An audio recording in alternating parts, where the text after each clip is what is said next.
한나라 아재돌 양주삼명에서 위명을 담당하는 인물이 있으니 황보규입니다. 오늘 손찬이 형은 황보규에 대해 탐구해봅니다. 황보규는 명자돌림 3인방 중에 자가 위명이고 안정군 조나연 출신입니다. 참고로 황보씨는 다원유 성씨예요. 원래 오랑캐였는데 교화되어 한족식의 성씨를 따랐다부터 해서 주나라 관직 황보에서 유래된 관이시다. 아니다. 송공 자백의 아들 충석의 자가 황보였는데 여기서 유래된 자위시다. 이런 다원유 성씨들은 어떤 기원이 진짜인지 모릅니다. 다만 황보규의 집안은 대대로 군 지휘관이었다. 조부 황보릉이 도료 장군을 지냈다 되어 있어요. 도료 장군은 말 그대로 요하를 건너 오랑캐들을 토벌했다. 소제 때 법명호가 처음 임명된 이후로 복파 장군처럼 상당한 명예직입니다. 당연히 명예만 있는 게 아니에요. 그 이천석의 국영급 녹질과 사마를 두어 실제로 병권이 있는 장군직입니다. 당시 직인을 봐도 신분을 알 수 있었죠. 보통 고관을 뜻하는 금인자수는 들어보셨을 건데 도료 장군은 그보다 좀 못한 은인 청수를 지녔다. 은으로 만든 도장과 그것을 메고 다니는 청색 띠를 뜻합니다. 또한 부친은 부풍도의를 지냈다. 도의부의 수장이죠. 치안이 개판이라 군정체제인 도시가 바로 도의부이다. 즉 조부와 부친이 모두 군인들이었다. 게다가 나중에 황건적을 토벌하는 황보숭이 바로 이 황보규의 조카죠. 순제 말년에 강족들이 삼보를 침략하여 안정을 포위했다. 이에 조정에서 마연을 정서장군으로 삼아 기도의 경숙과 함께 좌우 우림군 5교사를 포함한 주와 군의 10만을 한양, 우리에게는 천수로 잘 알려져 있죠. 한양에 주둔하게 하였다. 한 가지 재밌는 것은 이 편제라고 할 수 있는데 좌우 우림군이라 되어 있죠. 이 우림군은 황제의 호위군이에요. 좌우림감, 우우림감이 다 출동한 겁니다. 당연히 우림 중랑장도 출동했을 수도 있겠죠. 거기다 5교사, 보통 서원 8교위는 들어봤죠. 이게 원래 8교사에서 나왔는데 5교사가 되었다가 영제 때 8교위로 재편되는 것입니다. 즉 이 5교사는 5교위를 뜻하는 말로 보병교위, 사성교위, 장수교위, 둔기교위, 월기교위입니다. 지방 주군에다가 황제의 중군까지 총출동한 거예요. 이 편제가 상징성이 있습니다. 일전에 흉노선우, 난제봉우를 토벌할 때 거기 장군의 도료 장군의 북군, 즉 5교사죠.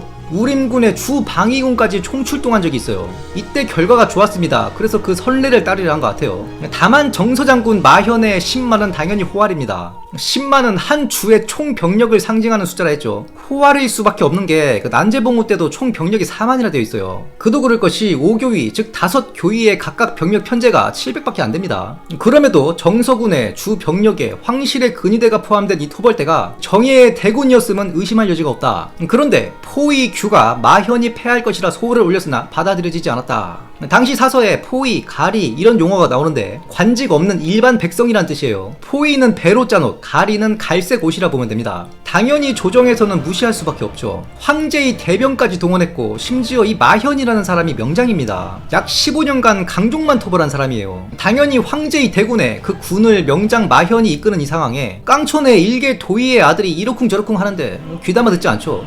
그런데 황제의 대군을 끄는 이 명장 마현이 황보규의 말대로 진짜 패합니다. 그럼 마현은 어쩌다가 패했고 황보규는 어떻게 이를 예측했느냐. 이게 참 당시 한나라의 지방간 컨트롤 방법의 패이긴 한데 공을 좀 세우면서 적응하고 할 만하면 불러드립니다. 나름 지방 세력이 조직화하는 것을 막으려 한 것으로 보이는데 오늘 하는 황보규도 마찬가지고 같은 양주삼명 장안도 마찬가지예요. 마현 역시 강족 잘 두드러 패고 있는데 홍룡태수로 부임한 상태였습니다. 마현이 없는 동안 강족이 또 깝치니까 다시 파견한 거예요. 기병 5, 6천을 거느리고 강족을 패러 갔다가 사고산에서 아들 둘과 함께 전사하고 그 기병이 전멸했다 되어 있어요. 지리지에 이 사고산의 특징이 나오는데 9개의 동굴이 하나로 통해져 있다. 즉 복병에 당한 걸로 보여요.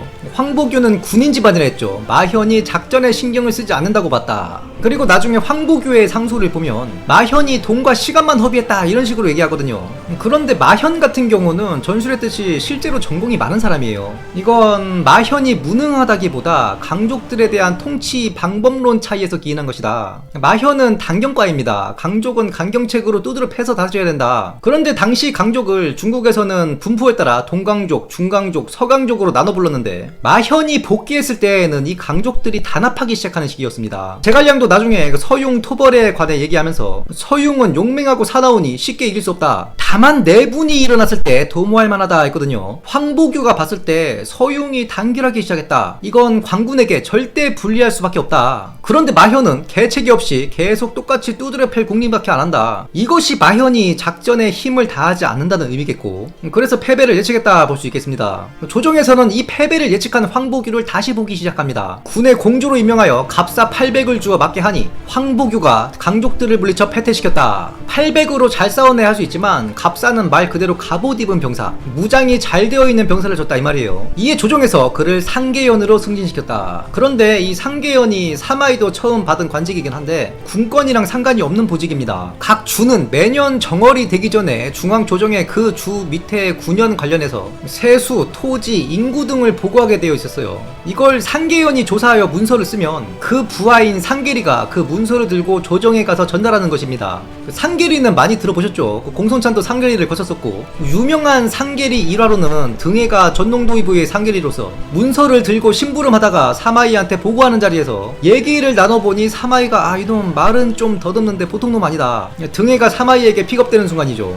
다시 돌아와서 황보규는 이 문관이나 하는 게 마음에 들지 않았습니다. 마침 강족들이 또 농서를 침략하자 장문의 상소를 올려요. 예전에 마현의 패배를 예측했을 때 다 근거가 있는 것이었다. 마현이 4년간 100억전을 썼는데 성과가 있었냐? 세금 낭비였다. 그러니 백성들은 더 힘들어졌고 패배할 수밖에 없었던 것이다. 마현은 전공 부풀리게 급급했다. 인수, 비단 이런 거 필요 없다. 직은 필요 없다 이 말이에요. 2개군의 병사 5천만 달러. 내 지형지물을 잘 알고 있다. 토벌해 보이겠다. 당시 황제가 순제였는데 당연히 이걸 쌩깝니다. 황보규는 설득의 기술이 부족했다 볼 수 있는 부분인데, 황제한테 상소할 때에는 전후관계를 파악하고 내용을 좀 순화를 해야 되는데 마현이 순제한테 어떤 인물이었느냐, 마현이 전사하고 그 전사에 대해 순제가 마현을 애도하면서 그 집안에 돈도 주고 아들들이 같이 다 전사했기 때문에 그 손자에게 자기도 내려요. 그것도 세수 연간 100만전의 봉토라고 되어 있습니다. 순제가 이렇게 생각했던 마현을 대놓고 까면서 상소를 올리니 받아들여질 것도 안 받아들여진다 이 말입니다. 물론 이런 상소를 올릴 때에는 마현을 깔 게 아니라 과거 마현의 공이 컸으나 강족들의 세가 커지고 있으니 그 근심은 마현 때보다 크다 할 수 있다. 이런 식으로 운을 떼서 설득을 했다면 받아들였을 거라 봐요. 이 상소의 도입부가 다 마현 욕입니다. 그 뒤에 자세한 작계가 나오는데 순제는 뒤에까지 다 읽어보지도 않았을 거예요. 황제가 하루에도 얼마나 많은 참원 상소를 받겠습니까?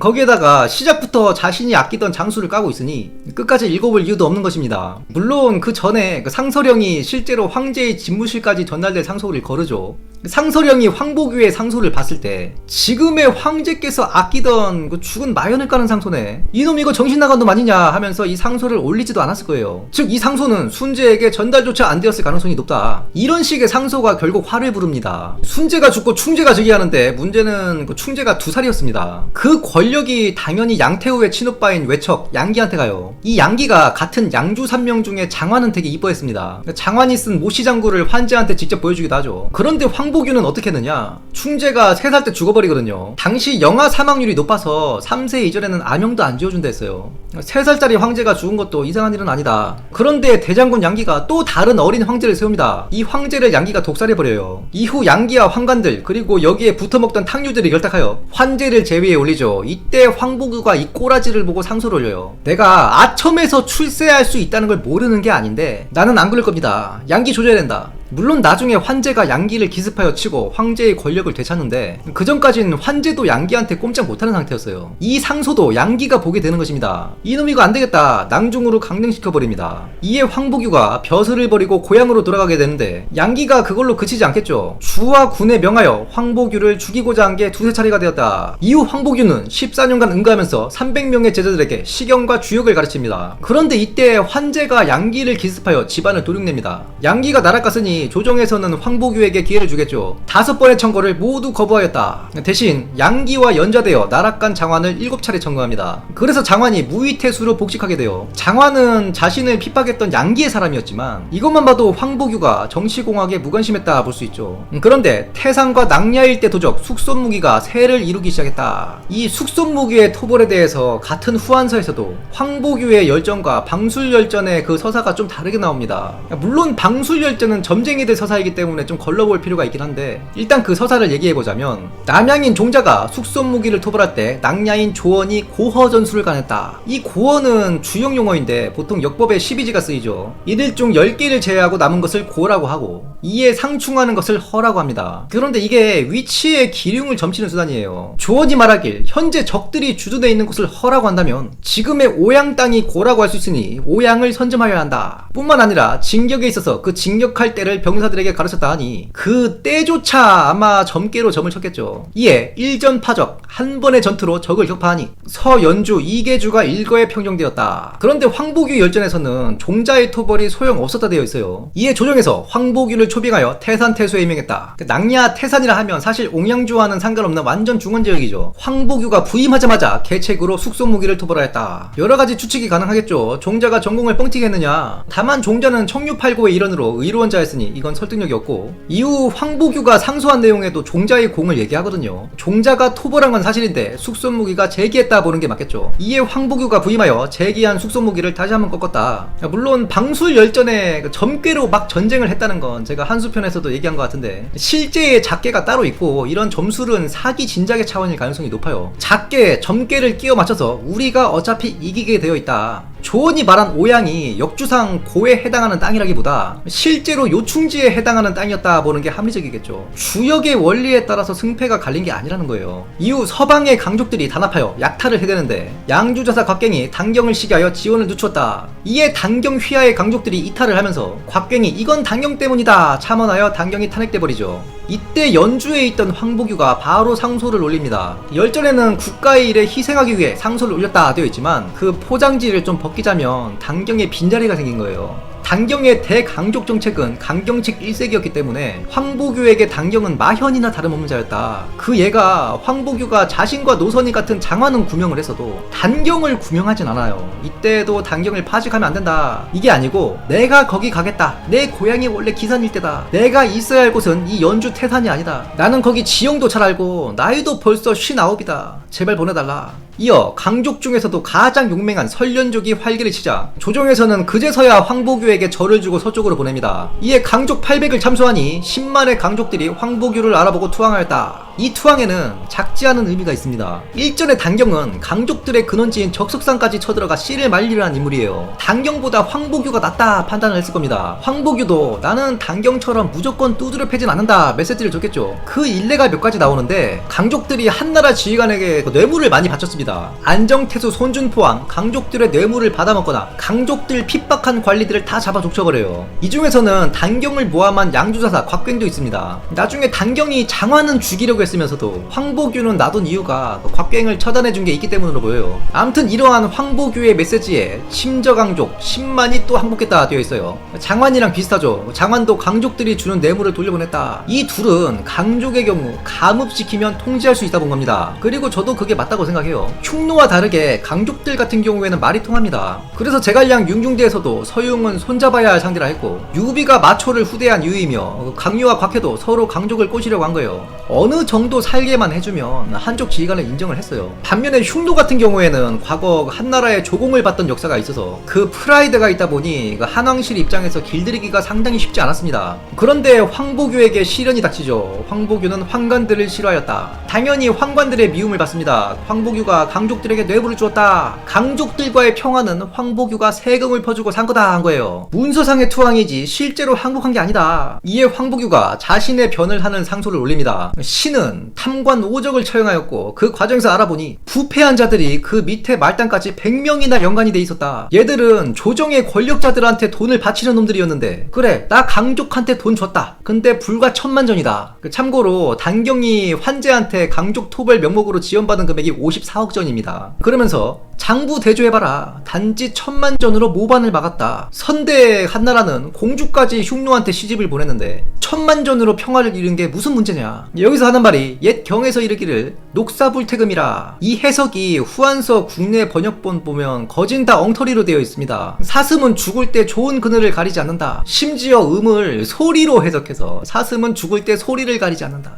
녹사 이 부분을 사슴이 죽을 때 이렇게 해석을 하면 안 돼요. 사슴이 죽음 앞에서 즉 죽음의 위기에 있을 때 이런 식으로 해석을 해야 됩니다. 이게 좌절에 나오는 얘기인데 약소국인 정나라가 진나라의 의심을 사요. 정나라가 초나라를 의식하고 입조를 거부했기 때문입니다. 이에 공격당할 것 같자 정이 가가 진의 조돈에게 보낸 편지에 나오는 내용입니다. 외수 외미 신기 여기 머리와 꼬리가 벌벌 떨고 있는데 몸이 나만 할 리 있느냐. 그러면서 하는 말이 녹사불태금이에요. 사슴은 죽음의 위기에 쫓기면서 숨을 곳을 가리지 않는다. 당장 죽게 생겼는데 이 그늘 저 그늘 가리게 생겼냐 이 말이에요. 적나라가 진나라한테 어필했던 부분은 우리 코가 석자인데 진나라 초나라 가리게 생겼냐, 니들이 잘해주면 니들한테 붙을 수도 있다 이 뜻이고, 황보규의 말뜻은 지금 강족들이 강성해져서 위기인데 돈을 주면 안 되고 이런 거 따지게 생겼냐 이런 의미예요. 결국 황보규는 병권을 잃고 입주하게 됩니다. 이때 조정에 입주한 게 절대 영전이 아니에요. 들어가서 제후 자리도 받지 못했다. 황관들이 황보규 길들이기에 들어갑니다. 진림의 위원소격 예주분에 조조의 할배 조등은 좌관, 서왕 등과 함께 풍파를 일으켜 교만하고 방종스러우며 이런 구분이 있죠. 바로 이때 등장하는 좌관과 서왕, 참고로 그 서왕 아닙니다. 이들이 사람을 보내 황보규를 회유를 해요. 너도 우리한테 뇌물을 주고 같은 배를 타자. 황보규가 끝까지 이걸 듣지 않죠. 결국 정의 앞에 서게 되고 좌교에 끌려갔다. 이 좌교가 뭐 하는 곳이냐면 노가다 하는 곳이에요. 황궁 짓고 다리 짓고 하는 곳입니다. 당연히 그곳을 총괄하는 좌규령 이런 관직을 주진 않았을 것이니 쉽게 말해서 노동교화형에 처해졌다 보면 됩니다. 나이 60줄 할배한테 이건 죽으란 얘기예요. 이때 백관들과 태학의 유학생들이 그를 구명하였다. 이에 복직하여 도리오 장군에 임명됩니다. 그런데 이 시기에 이미 황보규는 나란 일에 환멸이 난 상태였던 걸로 보여요. 상소를 올려서 장관을 자신의 후임으로 추천하고 본인은 용관, 즉 한직에나 임명해달라. 그래서 장관이 도리오 장군이 되고 황보규는 사흉노 중랑장이 됩니다. 그런데 사흉노 중랑장이 절대 한직이 아니에요. 다만 도리오 장군은 정벌의 방점이 있고 사흉노 중랑장은 통치의 방점이 있는 것이 다르죠. 정벌의 일선에서 물러나겠다는 메시지라 보시면 됩니다. 그런데 장관이 또 대산홍으로 입주하게 되니 그 도리오 장군 빈자리에 또 황보규가 가게 돼요. 이렇게 지방간을 주기적으로 입주시켜 중앙관직을 시키는 사례가 당시에 굉장히 많습니다. 이게 지방 세력화를 막는 수단이기도 했지만 대이민족 통치 및 토벌 정책의 연속성과 군 장악력을 해치죠. 앞서 마영 같은 경우에도 홍농태수 갔다가 복귀하여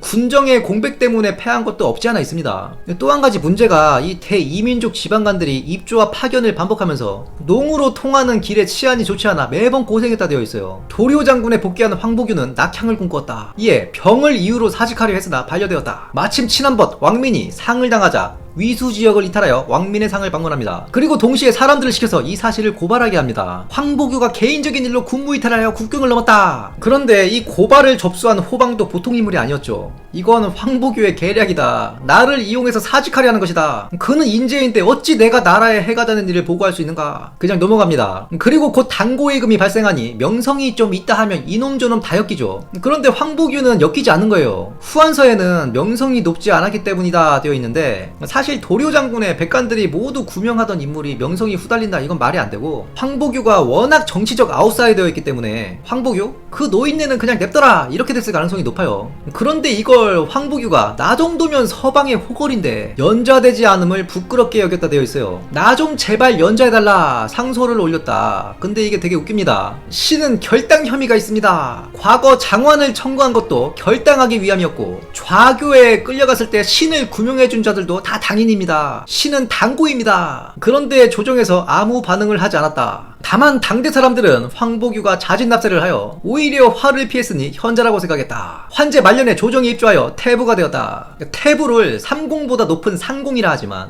사실 이때의 태부는 쉴 것 없는 명예직이죠. 일식이 일어나자 환제가 태부 황보규에게 무슨 일이냐 물었다. 당시 일식, 쌍무지개 이런 자연현상은 일종의 잔소리 기여였습니다. 이건 님이 저지른 당고의 금, 황후, 폐위, 지방간 숙청 때문이다. 이걸 좀 되돌려야 되지 않겠냐. 환제가 쌩깠다. 그런데 일식이 일어난 이해에 환제가 죽었어요. 이후 홍농태수를 거쳐서 호광교위를 하다가 71세로 병사했다. 황보규는 끝까지 정치적 야합을 거부했기 때문에 평이 다 좋죠. 당대 명사 채용이 일전에 황보규를 만나봤었는데 어릴 때부터 경전에 재주가 있었던 선비들 중 으뜸이었다. 문무를 겸비했으니 중용해야 된다. 황제에게 올린 바가 있습니다. 황보규의 청렴을 말해주는 세설의 일화가 전해지는데 매간매직으로 안문태수에 임명된 자가 황보규를 찾아왔다. 황보규는 드러누워 일어나지도 않고 기력이 맛있드나 물었다. 이게 무슨 뜻이냐면 안문군 할 때 안이 기력이 한자예요. 매간매직한 걸 비꼰 겁니다. 반면에 왕부가 찾아오니 허리띠를 매는 것도 있고 대문까지 나와 맞이했다. 사람들이 녹질 2000석 관리가 봉액보다 못하다 했다. 봉액은 얘기에 나오는 의복 예법 중 하나인데 노나라에서 소매가 넓은 옷을 입었다. 즉 유학자를 뜻합니다. 이걸 국내 번역본에서 일개 서생 이렇게 번역하는데 아니에요. 이 왕부가 어떤 사람이냐면 제갈량이 말하는 그 회보 비방에 해당합니다.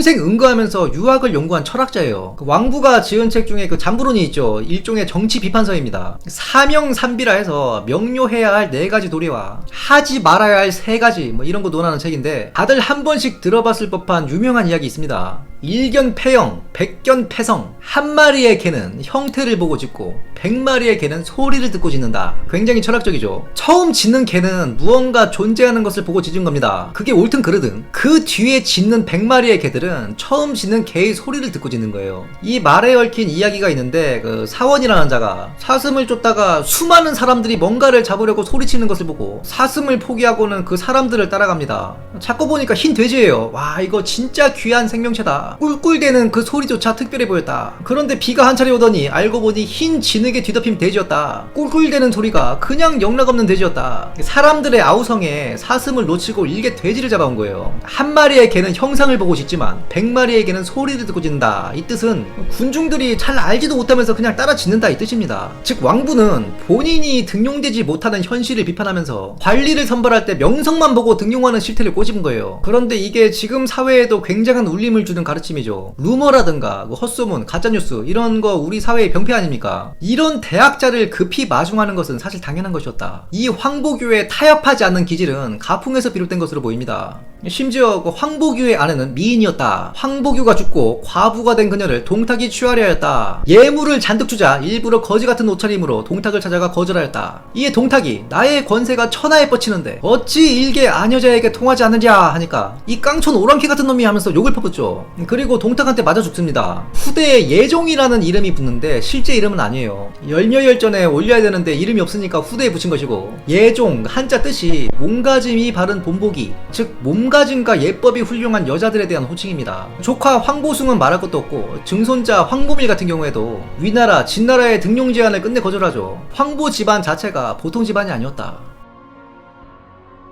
오늘도 평화로운 역경루에서 오침 중인 손찬이 형을 조은이 깨우며 이르기를 황보규의 통무지정매를 논해보시오. 이에 손찬이 형이 주섬주섬 일어나 답하니 황보규는 갑병 800으로 강족의 대군을 쫓아냈고 연주와 서주에 걸친 숙성무기에 나는 종결지었어. 그 외에 대강족 작전에서 매번 승리하니 절을 지내고 대군을 이끈 장수라 기록되어 있으며 전쟁 중 역병이 돌아 장병이 죽어나갈 때 직접 장병들의 숙소를 방문하여 전군의 지지를 받았다고 하니 통솔은 90을 주도록 하겠소. 그러면 무력은 어떻소? 그는 문무를 겸비한 장수로 평가되고 있어. 직접 전방의 전쟁터로 나아가길 주저하지 않았으니 그의 무력은 75를 주도록 하겠소. 그러면 치력은 어떻소? 황보규는 신무 원녀 즉 지무가 있는 자로 대군을 이끄는 마현의 실패를 미리 예견하였고 각종 방책으로 모반을 진압하였다 하니 그의 치력은 88은 되어야 할 것이요. 그러면 정치는 어떻소? 그가 비록 황제와 조정의 미움을 샀으나 그를 옹호하는 백관들이 있었고 특히 대강족 통치 방법으로는 후대 제갈량 강유 곽해의 그것과 통하는 바가 있어. 이에 정치는 89를 주도록 하겠소. 그럼 매력은 어떻소? 그는 매우 대족같은 자로 꺼리는 것이 많음에도 당대 뜻있는 사람들은 그를 아름답다 여겼소. 이에 매력은 85를 주도록 하겠소. 듣고 있던 조은이 묻기를 양주 3명 중 으뜸이 누구라보? 손찬이 형이 한동안 생각하다 답하니 그들 중 용맹은 당경을 따를 자가 없고 학식은 장환을 따를 자가 없으며 청렴은 황보규를 따를 자가 없으니